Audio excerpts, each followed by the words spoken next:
Del mundo, además de las elecciones en Francia, situación crítica en Venezuela por los planes constituyentes de Maduro para redactar una nueva constitución a la medida del régimen chavista bolivariano. En la calle se refleja con violencia la división de un país que ha costado una treintena de muertos larga. Hay riesgo de guerra civil si no se preserva la democracia. Un equipo de informe semanal ha sido y es testigo en Caracas de la rebelión civil en Venezuela.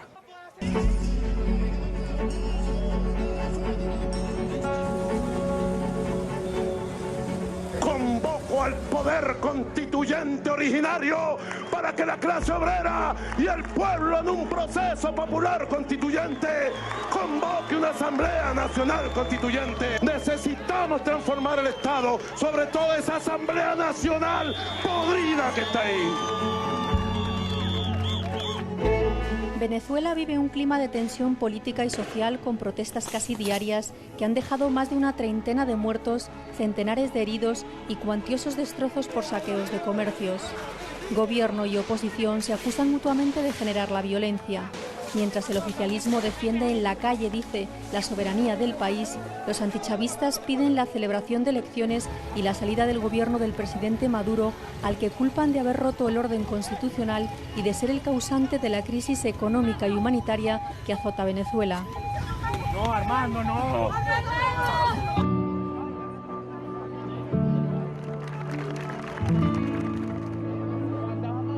Vine acá hoy por protestar y a darle homenaje a las personas, a aquellos muchachos que han dado su vida por una mejor Venezuela. No podemos seguir dividiéndonos como país, desangrándonos y sobre todo preservar la vida de todos. Muy triste porque cuando mejor debíamos de vivir es cuando peor lo estamos viviendo.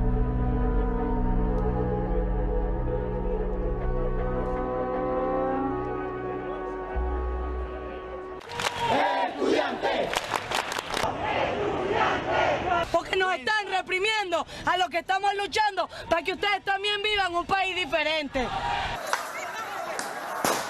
Tras días de enfrentamientos continuos entre las fuerzas de seguridad y los manifestantes opositores, la semana comenzaba con el anuncio de Nicolás Maduro de convocar una Asamblea Nacional Constituyente que se encargará de reformar la Constitución, formada por 500 miembros y elegida según el mandatario por el voto del pueblo. El anuncio lo hacía el 1 de mayo con motivo del Día del Trabajador y ante miles de chavistas que se concentraban en la avenida Bolívar de Caracas para apoyar la gestión del gobierno y en contra señalaban de la intervención imperialista sobre Venezuela. ¡Viva la clase obrera! Dándole ese apoyo para que este proceso revolucionario cada día se consolide y se planifique, pues, para que todos los venezolanos tengamos una patria libre y soberana como nos lo dio nuestro comandante eterno. Nosotros como clase obrera, como clase trabajadora, podemos decir ante el mundo entero que nosotros estamos en pie de guerra, en pie de lucha, en rodilla en tierra, apoyando a nuestro presidente Nicolás Maduro. La iniciativa oficialista era considerada como un fraude por la oposición, mayoría en el Parlamento, que votaba por unanimidad y con la ausencia de la bancada chavista, un acuerdo para rechazar la constituyente. Lo que ha planteado Maduro, y es importante que el mundo entero lo entienda bien, es un maquillaje.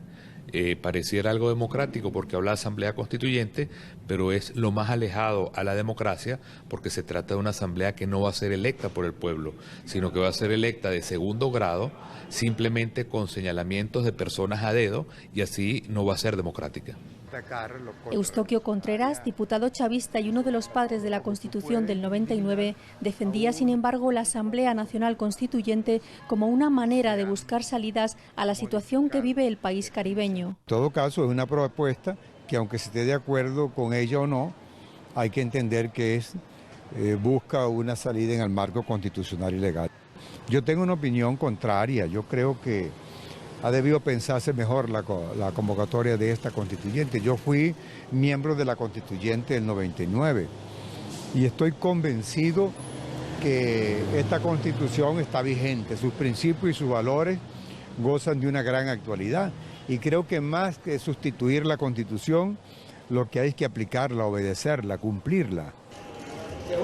El 30 de marzo Venezuela se quedaba sin poder legislativo después de que el Tribunal Supremo de Justicia decidiera despojar de competencias a la Asamblea Nacional por considerarla en desacato.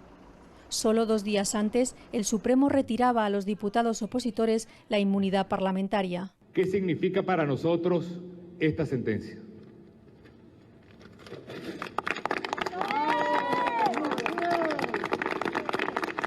Aunque el Tribunal Supremo revocaba las sentencias, la Asamblea, ubicada en este palacio que tengo detrás de mí, conocido como el Capitolio Federal, denunciaba un golpe de Estado y convocaba acciones de calle. Comenzaba así la resistencia chavista. Lleva más de un mes que vivía con la marcha del 19 de abril, bautizada como la madre de todas las marchas, el momento más alto de presión en la calle. Cientos de miles de venezolanos, convocados por la opositora Mesa de la Unidad Democrática, pedían en los 26 estados del país la celebración de elecciones, la apertura de un canal humanitario para que se permita la entrada de alimentos y medicinas, el respeto a la Asamblea Nacional y la liberación de los que consideran presos políticos. Luchando por mis hijos, que no consigo una leche para darle a mi hijo, maldito.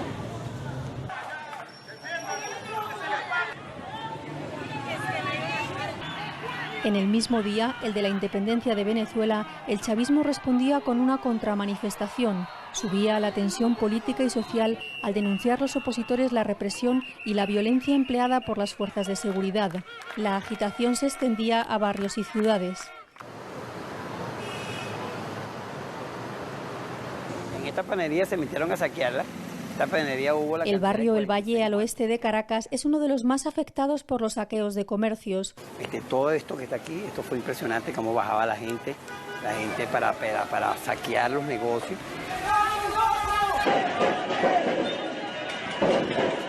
Solo en esta pequeña calle del Cajigal han asaltado en las últimas semanas más de 30. Se unió el vandalismo, se unió la necesidad, el hambre y bueno, y la anarquía. Y unos cuerpos de seguridad que se hacían los locos. Erasmo Brazón ha perdido su frutería. Ahora tiene que estar de buhonero o lo que es lo mismo, vendedor ambulante. Hace 12 años que llegó a El Valle. La delincuencia, nos dice, se ha adueñado de la zona. No solamente lo que se pierde y lo que no se vende, sino que la gente tiene miedo de salir a comprar por el mismo vandalismo, el robo, todo eso. Aquí se ven cosas que usted no tiene ni siquiera idea, remota idea de lo que se está viviendo. En los actuales momentos estamos viviendo una crisis de inseguridad impresionante entre lo que se llama las bandas de las bandas armadas, las bandas que usan armas, los delincuentes y los colectivos. Aquí puede estallar una guerra civil entre esas dos fuerzas que se están creciendo y que la única pregunta es cómo tienen armas. Cómo los colectivos tienen armas y cómo las bandas armadas tienen armas, o sea, los delincuentes tienen armas, y quién se las da. La única respuesta es que se las tiene que dar el régimen.